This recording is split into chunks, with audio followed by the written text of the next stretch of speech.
श्री शिवाय नमस्तुभ्यम। हर हर महादेव। दोस्तों, आप सभी लोग जानते हैं कि 10 फरवरी से माघ महीने की गुप्त नवरात्रि शुरू हो रही है। दोस्तों, पूरे साल में 4 नवरात्रि पड़ती है, जिसमें से 2 गुप्त नवरात्रि होते हैं। जिसमें से गुप्त नवरात्रि में जो पहली गुप्त नवरात्रि पड़ती है वो इसी जनवरी के माघ महीने में पड़ती है, जो कि दोस्तों 10 फरवरी से शुरू हो रही है। अब दोस्तों, पंडित जी द्वारा बताया गया एक गुप्त नवरात्रि का सबसे बड़ा उपाय है दोस्तों, जो कि 9 फूल वाला उपाय है। अब दोस्त, 9 फूल वाले उपाय को करने से आपकी किसी भी प्रकार की जो मनोकामना होती है वो पूर्ण होती है। आप जिस भी मनोकामना को रखते हुए इस 9 फूल वाले उपाय को करेंगे, आपकी वह मनोकामना जरूर पूर्ण होगी। बस दोस्तों, इस उपाय को आपको पहले अच्छे से करना होगा, समझना होगा, उसके बाद ही आप लोगों को इस उपाय को करने का फल मिलेगा, मतलब कि आपकी जो भी मनोकामना होगी वो पूर्ण होगी।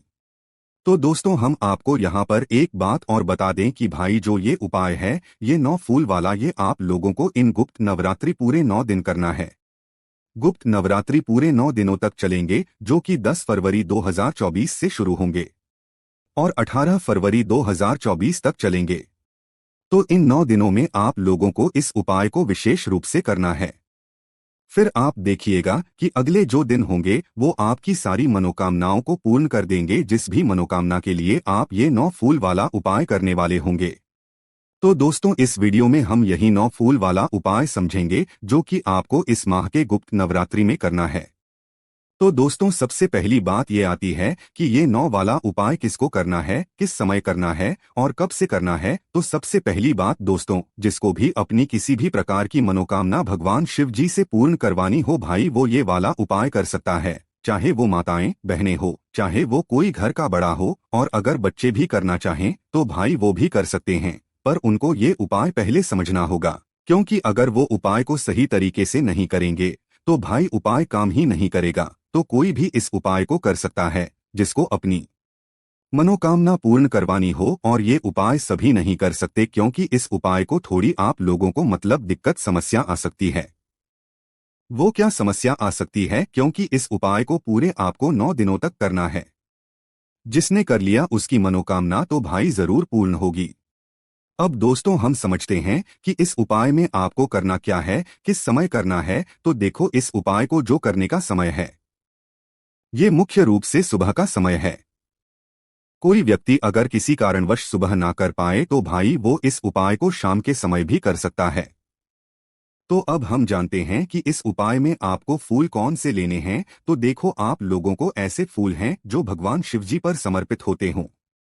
भगवान शिवजी पर जो भी फूल समर्पित होते हों, उनमें से कोई भी एक ऐसा फूल आप लोग चुन लेना जो आपको 9 दिनों तक ज्यादा मात्रा में मिल सके, मतलब 10 फरवरी से लेकर 18 फरवरी तक आप लोगों को वो वाला फूल ज्यादा मात्रा में मिल सके। क्योंकि इस उपाय में जो आपने पहले दिन एक फूल मतलब सिलेक्ट कर लिया, वही आप लोगों को 9 दिनों तक उपयोग में लेना है। जैसे कि उदाहरण के लिए हम लोगों ने कनेर का फूल ले लिया, तो पहले दिन जब हम 9 कनेर के फूल लेंगे तो भाई यही कनेर के फूल हमें ज्यादा में जो है पूरे 9 दिनों तक मिलने चाहिए। ऐसे आप लोगों को फूल देखने हैं। ठीक ठीक है, चाहे वो गुलाब का हो, चाहे वो सफेद फूल हो, चाहे आप खरीद कर भी लाएं तो भी कोई दिक्कत वाली बात नहीं है।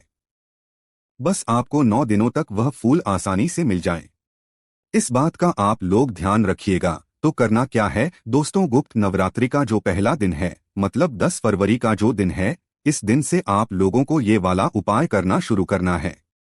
तो पहले दिन आप लोगों को 9 फूल लेकर आने हैं। आपको जो फूल ज्यादा मात्रा में मिल जाए, जो भगवान शिवजी पर समर्पित होते हैं, वो फूल चुनना हम आपको फूल का बता रहे हैं। कोई कनेर के फूल भी अगर आप लोग लेते हैं तो ये आपको ज्यादा मात्रा में आसानी से मिल जाएंगे, क्योंकि इसका पेड़ जहाँ पर भी लगा होता है उसमें ज्यादा से ज्यादा मात्रा में फूल आते रहते हैं। तो भैया, आपको क्या करना है, 9 कनेर के फूल लेना है। गुप्त नवरात्रि के पहले दिन मतलब 10 फरवरी को 9 कनेर के फूल आप लोगों ने तैयार कर लिया, आप लोगों ने पहले से तोड़कर लेकर आ गए। इसके साथ में दोस्तों, एक आपको दीपक भी तैयार करना है। किस चीज का दीपक तैयार करोगे, ये दीपक आप तैयार करोगे आटे का एक मीडियम साइज का दीपक। उसके अंदर रखोगे गोल बाती और इसके अंदर डालोगे देसी गाय का घी। क्या डालोगे शुद्ध देसी गाय का घी और गोल बत्ती का ये दीपक जलाएगा, क्योंकि भगवान शिव जी के लिए हम ये वाला उपाय कर रहे हैं, मतलब गुप्त नवरात्रि में कर रहे हैं। तो भाई करना क्या है, इस उपाय में 9 कनीर के फूल आपके पास तैयार हैं, साथ ही में एक दीपक भी तैयार है और प्रातःकाल सुबह सुबह मुख्य रूप से ये वाला उपाय करना है। पर किसी कारणवश अगर सुबह आप लोग ना कर पा रहे हो तो भाई शाम के समय प्रदोष काल में भी आप इस उपाय को कर सकते हो। पर इस बात का ध्यान रखना कि सुबह अगर इस उपाय को कर रहे हो तो पूरे 9 दिनों तक सुबह ही आपको इस उपाय करना है, और शाम के समय प्रदोष काल में कर रहे हो तो भाई पूरे 9 दिनों तक समय प्रदोष काल में ही आप लोगों को ये वाला उपाय करना है। इस बात का ध्यान रखना।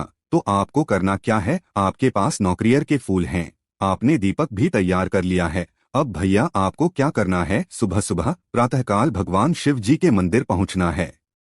देखो, इस उपाय के अलावा आप भगवान शिव जी की पूजन अर्चना के लिए जो भी सामग्री लेकर जाना चाहो वो लेकर जा सकते हो, जैसे कि 1 लोटा जल, बेलपत्र, फूल वगैरह जो भी चीज है वो आप लेकर जा सकते हो। बस 9 फूल और दीपक वो उपाय का अलग रखना है। शिवजी के मंदिर पहुंचना पहले आप अपनी पूजन अर्चना कर लेना, मतलब शिव जी जल चढ़ाना है, बेलपत्र, फूल वगैरह चढ़ाना है, वो सारी चीजें आप लोग समर्पित कर देना, मतलब भगवान शिव जी की पहले पूजन अर्चना कर लेना। पूजन अर्चना जैसे ही हो जाए उसके बाद आप भगवान शिव जी की शिवलिंग के पास में आना और भगवान शिव जी के लिए ये 9 फूल वाला उपाय करना। तो करना क्या है दोस्तों, सबसे पहले आप लोगों को अपने जो दीपक आप तैयार करके लेकर आए हो अपने घर से, इसे घर से जलाकर नहीं लाना है, इसे मंदिर में ही आकर जलाना है और अपने ही माचिस से जलाना है। मंदिर की माचिस से नहीं जलाना है, इस बात का भी ध्यान रखना। तो अपने घर से ही माचिस लाना, उस माचिस से इस दीपक मंदिर में ही पटकर जलाना। इस दीपक को भगवान की आरती करके या भगवान के सामने शिवलिंग के पास में ऐसे ही भगवान शिवजी का नाम लेते हुए आप लोग रख देना। थोड़ी इतनी दूरी बनाकर रखना उस दीपक को कि भाई भगवान शिव जी को आंच ना लगे। इस दीपक को जलाने के बाद इस दीपक को भगवान शिव जी के पास में रखने के बाद अपने वह 9 कनेर के फूल आप लोग निकाल लो। इन 9 कनेर के फूलों को आपको चढ़ाना है भगवान शिव जी के शिवलिंग के ऊपर, वो भी अपनी वो मनोकामना करते हुए जिस मनोकामना के लिए आप अपना ये वाला उपाय कर रहे हो। इस बात का ध्यान रखना कि पहले दिन विशेष रूप से आपको अपनी मनोकामना फूलों को समर्पित करते समय बोलनी है।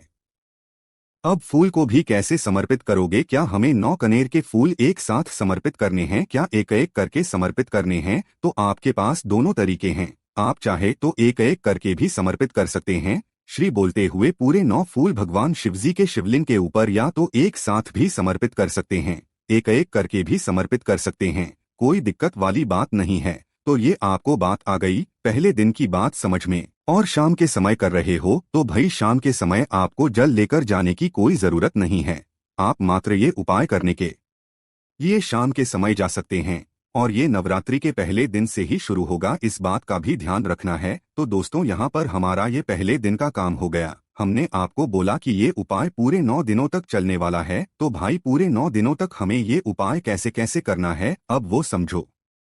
तो देखो, पहले दिन आपने क्या किया, 9 कनीर के फूल लाए, या जो भी आप भगवान शिव जी पर फूल चढ़ाने वाले हो, या जो आपको 9 दिन तक ज्यादा मात्रा में फूल मिलने वाले हैं, जो आपने दिया हो फूल, भाई वही फूल आप लोगों को, जो फूल आप पहले दिन इस्तेमाल कर रहे हो वही फूल आपको पूरे 9 दिनों तक इस्तेमाल करना है। तो पहले दिन आपने 9 फूल चढ़ाए, भगवान शिव जी पर अपना दीपक लगाया, भगवान से उनसे आशीर्वाद ले लिया और अपने घर पर आ गए। ये पहले दिन की गुप्त नवरात्रि का आपका उपाय पूरा हो गया। अब दूसरे दिन आपको क्या करना है, जो फूला पहले दिन लेकर गए थे वही फूल आपको दूसरे दिन भी लेना है, मतलब तोड़कर लाना है, जहां से आप लेकर आए थे वहीं से लेकर आना है, मतलब जहां से भी आपको मिल रहे हो वहां से लेकर आना है। बस पहले दिन जो आप 9 फूल लेकर गए थे, बस गुप्त नवरात्रि के जो दूसरा दिन होगा उस दिन यही फूल डबल हो जाएंगे, मतलब 9 से सीधा 9 और जुड़ जाएंगे, तो वो 18 फूल हो जाएंगे। कितने हो जाएंगे? 18 फूल। तो वही 18 फूल आप लोगों को लेना है। एक घी का दीपक तैयार है, भगवान शिव जी के मंदिर पहुंचना है, दीपक लगाना है भगवान शिव जी के लिए, और ये 18 फूल भगवान शिव जी के शिवलिंग के ऊपर समर्पित कर देना है। एक एक करके भी चढ़ा सकते हो, एक साथ भी चढ़ा सकते हो, कोई दिक्कत वाली बात नहीं है। विशेष रूप से पहले दिन मनोकामना बोलना जरूरी है। जरूरी नहीं कि आप हर दिन मनोकामना बोलो, बस हाँ, ऐसे मन में भाव रखकर आप भगवान से प्रार्थना जरूर कर सकते हो कि भगवान हमारी ये मनोकामना है, आप इसे जरूर पूर्ण कीजिएगा। तो भाई दूसरे दिन आप लोगों ने क्या किया कि 18 फूल चढ़ाएं, मतलब पहले दिन 9 चढ़ाएं तो 9 में 9 और जोड़ दिए तो 18 हो गए हैं ना। अब बात करते हैं तीसरे दिन की। दोस्तों जैसे ही तीसरा दिन आएगा तो आप अपने इन 18 फूलों में 9 फूल और जोड़ देना, मतलब कितने हो गए, 27 फूल हो गए। तो भाई आपको क्या करना है कि तीसरा जो दिन होगा, तीसरे दिन वही फूल जो आप पहले दूसरे दिन चढ़ाए हो, वही फूल आप लोगों को 27 लेकर आना है, मतलब 27 मात्रा में लेकर आने हैं। और अपने साथ ही घी का दीपक भी वापस से आटे का तैयार करके रख लेना है। तो भगवान शिव जी के मंदिर पहुंचना है, अपना दीपक जलाना है। दीपक जलाने के बाद वह जो 27 फूल आप लोग लेकर गए हुए हो, वह 27 फूल भी आपको भगवान शिव जी के शिवलिंग के ऊपर चढ़ा देना है। तो दोस्तों यहाँ आप लोगों को कुछ इस तरीके से ये 27 जो फूल है ये भगवान शिव जी पर चढ़ा देना है। उसके बाद में ये 3 दिन के आपके काम हो गए। अभी जो चौथा दिन होगा गुप्त नवरात्रि का, उस दिन आप लोग कितने फूल चढ़ाओगे, इन्हीं 27 फूल में 9 फूल और जोड़ दोगे, कितने हो जाएंगे, 36 फूल हो जाएंगे। तो भाई जो आपने तीनों तक फूल चढ़ाए हैं वही फूल आप लोगों को 36 मात्रा में चौथे दिन लेना है गुप्त नवरात्रि के, और ये मतलब 36 फूल लेकर साथ में घी का दीपक लेकर भगवान शिव जी के मंदिर पहुंचना है, दीपक लगाना है, और ये 36 फूल आपको भगवान शिव जी की शिवलिंग के ऊपर समर्पित करना है और भगवान आत्मा करके वापस से अपने घर पर आ जाना है। मतलब आप लोग समझे कि जो हमारे नवरात्रि के 9 दिन चल रहे हैं, गुप्त नवरात्रि के 9 दिन चल रहे हैं, इनमें हमें हर दिन बस जो फूल हमने पहले दिन लिया है उन्हीं फूलों में 9 फूल और बढ़ाते जाने हैं। मतलब 9 का जो पहाड़ा होता है ना, 9 का जो टेबल होता है, उसके हिसाब से आप लोगों को फूल लेकर जाने हैं। जैसे कि पहले दिन 9 लेकर गए, दूसरे दिन 18, तीसरे दिन 27 और चौथे दिन 36। इसी प्रकार से आपको हर दिन 9 फूल बढ़ाते जाने हैं। और जैसे ही गुप्त नवरात्रि का 9वां दिन आएगा, मतलब आपने चौथे दिन 36 चढ़ाएं, फिर दिन 9 और बढ़ा दिए, छठवें दिन 9 और बढ़ा दिए, सातवें दिन 9 और बढ़ा दिए, आठवें दिन 9 और बढ़ा दिया। अब जैसे ही गुप्त नवरात्रि का 9वां दिन आएगा, मतलब कि 18 फरवरी का दिन आएगा, तो भाई उस दिन कुल मिलाकर कितने फूल हो जाएंगे, कुल मिलाकर 81 फूल हो जाएंगे, 81 फूल हो जाएंगे। तो भाई जो फूल आपने पहले दिन दिया था वही फूल आप लोग अभी तक ला रहे हो, तो भाई 90वें दिन जो आप लोग 81 फूल लेकर आओगे, मतलब जो फूल आप अभी तक लेकर आ रहे हो वही 81 की मात्रा में वह फूल लेकर आओगे। साथ ही में अपना घी का दीपक भी लेकर आओगे और इन दीपक को मतलब पहले भगवान शिव जी के मंदिर में पहुंचोगे को यहाँ पर प्रज्वलित करोगे और अपने वह 81 फूल 81 फूल जो आप लोग लेकर आए हो यह भगवान शिव जी पर समर्पित करोगे। दोस्तों जो आखिरी वाला दिन होगा, मतलब गुप्त नवरात्रि का 9वां दिन होगा, 18 फरवरी का दिन होगा। इस दिन जो आप भगवान शिव जी के ऊपर जैसे ही मतलब उनके लिए दीपक लगाओगे और ये 81 फूल भगवान शिव जी की शिवलिंग के ऊपर समर्पित करोगे, तो आपको भगवान से अपनी वह मनोकामना वापस से एक बार और बोलनी है। विशेष रूप से अपने मन ही मन में या भगवान जी से के सामने बैठकर जरूर बोलनी है, जिस मनोकामना के लिए आप यह वाला उपाय कर रहे हो। विशेष रूप उपाय का जो गुप्त नवरात्रि का जो पहला दिन होगा, उस दिन आपको अपनी मनोकामना बोलनी है। और एक मनोकामना मतलब गुप्त नवरात्रि के आखिरी दिन, मतलब मनोकामना आपकी एक ही होगी, पर विशेष रूप से आपको भगवान शिव जी से जो आप मांगना चाह रहे हो, जिस मनोकामना के लिए आप ये वाला उपाय कर रहे हो, वह मनोकामना गुप्त नवरात्रि के पहले दिन बोलना है। और विशेष रूप से आखिरी या 90वें दिन आप लोगों को 81 फूल चढ़ाने के बाद भगवान शिव जी से जरूर बोलना है, ताकि उन तक आपकी वह मनोकामना पहुँचे जिस मनोकामना के लिए आप लोग यह वाला उपाय कर रहे हो। तो दोस्तों बस जैसे ही आप लोग दीपक लगाकर मतलब पूरे जो है 81 फूल चढ़ाकर मतलब चढ़ा देते हो, भगवान से प्रार्थना कर लेते हो, मनोकामना बोल देते हो, आपका ये उपाय पूर्ण हो जाता है। बस इस उपाय को करने के बाद आप थोड़े दिन इंतजार करना, आपकी मनोकामना धीरे धीरे करके पूर्ण होना शुरू हो जाएगी, अगर आपने इस उपाय को पूरे मन और पूरे विश्वास से किया होगा और सही तरीके से किया होगा। तो दोस्तों अब आप समझे कि इस उपाय को करने में क्या आपको मुश्किलें आ सकती है। बस यही मुश्किल आ सकती है और कोई दिक्कत वाली बात नहीं है। बस आपको ध्यान ये रखना है कि आपको फूल वही चुनना है जिस फूल को आप लोग 9 दिनों तक ज्यादा ले सको, खरीद सको या कहीं से तोड़ कर ला सको, क्योंकि अगर आप लोगों ने फूल बदले तो भाई फिर उपाय काम ही नहीं करेगा। जैसे कि पहले दिन आपने कोई सी और फूल ले लिए, गुलाब का फूल ले लिया, दूसरे दिन से आपने सफेद फूल ले लिया, ऐसा नहीं चलेगा। पहले दिन सफेद फूल लिया है तो पूरे 9 दिन तक सफेद फूल इस्तेमाल करना है।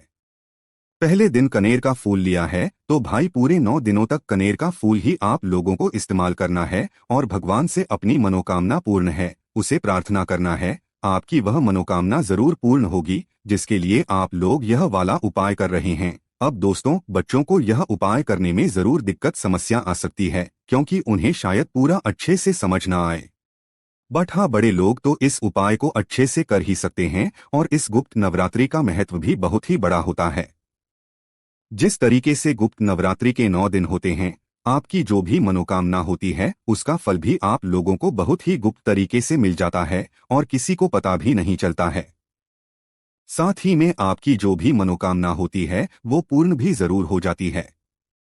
दोस्तों, यहाँ पर एक बहुत बड़ा प्रश्न ये भी है कि जो हम दीपक पूरे 9 दिनों तक एक एक लेकर जाएंगे वो दीपक मिट्टी का नहीं ले सकते क्या? तो दोस्तों, ले सकते हो, पर हर दिन आप मिट्टी का दीपक कहाँ से लाओगे? तो इससे अच्छा यही है कि आप प्रतिदिन एक आटे का थोड़ा सा छोटा सा मीडियम साइज का दीपक बनाकर इस उपाय को करने के लिए लेकर चले जाओ तो ये ज्यादा अच्छी बात हो जाती है।